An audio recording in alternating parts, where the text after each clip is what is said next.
students, welcome to Sherwin's classroom. இன்னைக்கு நாம பார்க்க போறது வாய்ஸ். வாய்ஸ்ல 2 டைமென்ஷன் நமக்கு நல்லாவே தெரியும். ஒன்னு வந்து ஆக்டிவ், இன்னொன்னு வந்து பாசிவ் அப்படினு சொல்லி. ஓகேங்களா? ஆக்டிவ் அப்படின்றது தமிழ்ல செய்வினை அப்படினு சொல்லி சொல்லுவோம். பாசிவ்ல செயல்பாட்டு வினை. தமிழ்ல இலக்கணத்துல படிச்சிருப்போம். செய்வினை, செயல்பாட்டு வினை அப்படினு. இல்லையா? நான் தேர்வு எழுதினேன், தேர்வு என்னால் எழுதப்பட்டது அப்படின்னு நம்ம படிச்சிருப்போம். செய்வினை, செயல்பாட்டு வினை அப்படின்னு சொல்லி தமிழில். அதுதான் எங்கள் இங்கிலீஷில் ஆக்டிவ் வாய்ஸ், பாசிவ் வாய்ஸ் அப்படின்னு இருக்குது. ஸோ ஆக்டிவ்ல இருந்து பாசிவ்க்கு எப்படி ஒரு சென்டென்ஸை ட்ரான்ஸ்ஃபார்ம் பண்ணுறோம், அதுக்கு என்னென்னலாம் விஷயம் நமக்கு தெரிஞ்சிருக்கணும் அப்படின்னு பார்த்தீங்கன்னா, ரொம்ப முக்கியமான விஷயம் சென்டென்ஸ் பேட்டர்ன் நமக்கு தெரிஞ்சிருக்கணும். சென்டென்ஸ் பேட்டர்ன் நமக்கு தெரிஞ்சிருக்கணும். சென்டென்ஸ் பேட்டர்னில் என்ன தெரிஞ்சிருக்கணும் அப்படின்னா, சப்ஜெக்ட்னா என்ன அப்படின்னு நமக்கு தெரிஞ்சிருக்கணும். சப்ஜெக்ட்னா என்ன சார்? சப்ஜெக்ட் அப்படின்னு பார்த்தீங்கன்னா doer of the action. Subject அப்படின்னா டூவர் ஆஃப் த ஆக்ஷன். இன்னொன்று நவுன் ஆர் ப்ரொனவுன். சென்டென்ஸில் ஃபர்ஸ்ட் வந்திருக்கிற நவுன் ஆர் ப்ரொனவுன் இது எங்கே இருக்கும் அப்படின்னா பிஃபோர் வெர்ப் இருக்கும். பிஃபோர் வேர்பு இருக்கும். ஓகேங்களா? வேர்புக்கு முன்னாடி வர நவுன் ஆர் ப்ரொனவுனை நம்ம சப்ஜெக்ட் அப்படின்னு சொல்கிறோம். ரெண்டாவது பார்த்தீங்க அப்படின்னா வேர்ப். ரெண்டாவது முக்கியமான விஷயம் வேர்ப். வேர்பை பொறுத்த வரைக்கும் நமக்கு நல்லாவே தெரியும். மெயின் வேர்ப் அப்படின்னு சொல்லி main verb and auxiliary verb. Main verb and auxiliary verb. இந்த மெயின் வேர்ப் அப்படின்னா என்ன அப்படின்னா நமக்கு நல்லாவே தெரியும். ஏற்கனவே நம்ம வந்து சின்ன கிளாஸ்லலாம் படிச்சிருப்போம் ஆக்ஷன் வேர்ட்ஸ் அப்படின்னு சொல்லி. ஸோ அதுதான் இந்த மெயின் வேர்ப். இந்த ஆக்சிலரி அப்படின்றது என்ன அப்படின்னு பார்த்தீங்கன்னா ஹெல்பிங் வேர்ப்ஸ். ஆக்சிலரின்றது ஹெல்பிங் வேர்ப்ஸ். சரிங்களா? ஸோ இப்போது இந்த ஆக்சிலரியை மட்டும் கொஞ்சம் நம்ம இன்டெப்த்தாக கொஞ்சம் பார்க்கலாம். ஆக்சிலரியை பொறுத்த வரைக்கும் be form, do form, have form, அப்புறம் மொடல்ஸ் அப்படின்னு பிரிக்கிறோம். சரிங்களா? இந்த பி ஃபார்ம் ஆஃப் வேர்ப்ஸ் என்னென்ன அப்படின்னு பார்த்தீங்கன்னா am, is, are ப்ரெசண்ட்லையும், was, were பாஸ்ட்லையும் யூஸ் பண்ணுறோம். do ஃபார்ம் ஆஃப் வேர்பில் do, does ப்ரெசண்ட்லையும், did அப்படின்றத பாஸ்ட்லையும் யூஸ் பண்ணுறோம். have ஃபார்ம் ஆஃப் வேர்பில் have, has, பாஸ்ட் ஃபார்மில் had யூஸ் பண்ணுறோம். அதே மாதிரியே மொடல்ஸ் அப்படின்னு பார்த்தீங்க அப்படின்னா நமக்கு நல்லாவே தெரியும். will, would, shall, should, can, could, may, might, must, ought to, need to, dare to இது எல்லாமே வந்து பார்த்தீங்க அப்படின்னா மொடல்ஸ் அப்படின்னு சொல்லி சொல்கிறோம். மொடல்ஸ் அண்ட் செமி ஆர் குவாசி மொடல்ஸ் அப்படின்னு சொல்லி சொல்கிறோம். சரிங்களா? ஸோ தேர்ட் ஒன், மூணாவது முக்கியமான விஷயம் என்ன அப்படின்னு பார்த்தீங்கன்னா ஆப்ஜெக்ட். ஆப்ஜெக்ட் ஆப்ஜெக்டில் பொறுத்த வரைக்கும் நமக்கு ரெண்டு இருக்குது. ஃபர்ஸ்ட் ஒன் பார்த்தீங்க அப்படின்னா டைரக்ட் ஆப்ஜெக்ட், டிஓன்னு சொல்லுவோம். இன்னொன்று இன்டைரக்ட் ஆப்ஜெக்ட், ஐஓ அப்படின்னு சொல்லுவோம்.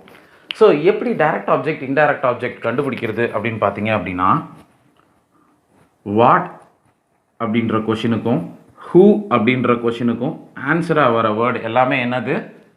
Direct object. ஓகேங்களா? இன்டைரக்ட் ஆப்ஜெக்ட் பொறுத்த வரைக்கும் ஹூம் அப்படின்ற கொஷினுக்கும் டு ஹூம் அப்படின்ற கொஷினுக்கும் ஆன்சராக வர வேர்டு தான் இன்டைரக்ட் ஆப்ஜெக்ட் அப்படின்னு நம்ம சொல்கிறோம். சரிங்களா? ஸோ இது first thing.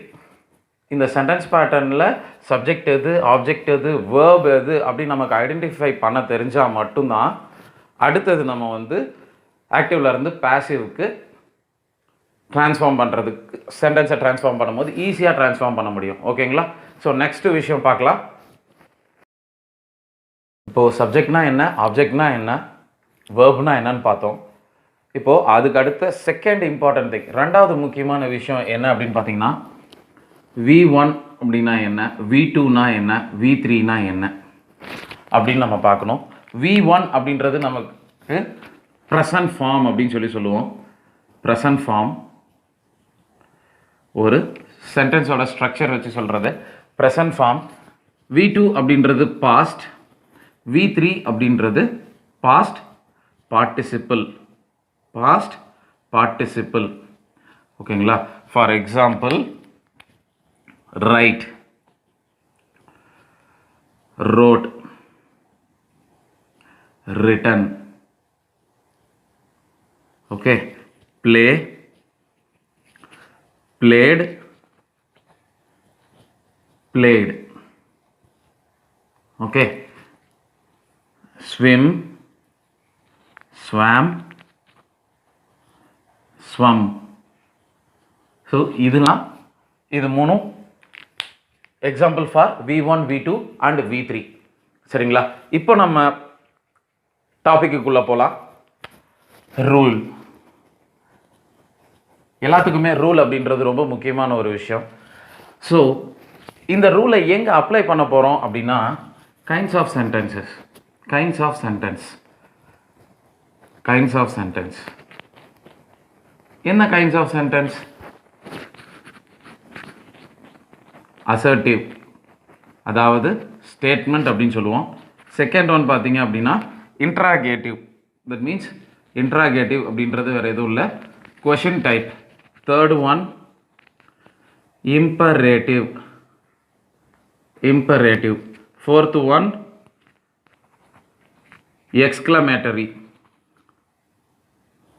Okay, assertive, interrogative, imperative and exclamatory.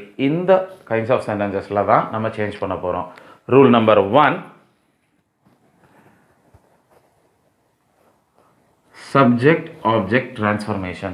Subject ஆப்ஜெக்டாக போகும், ஆப்ஜெக்ட் சப்ஜெக்டோட பிளேஸில் வரும். ரெண்டாவது, ஐடென்டிஃபை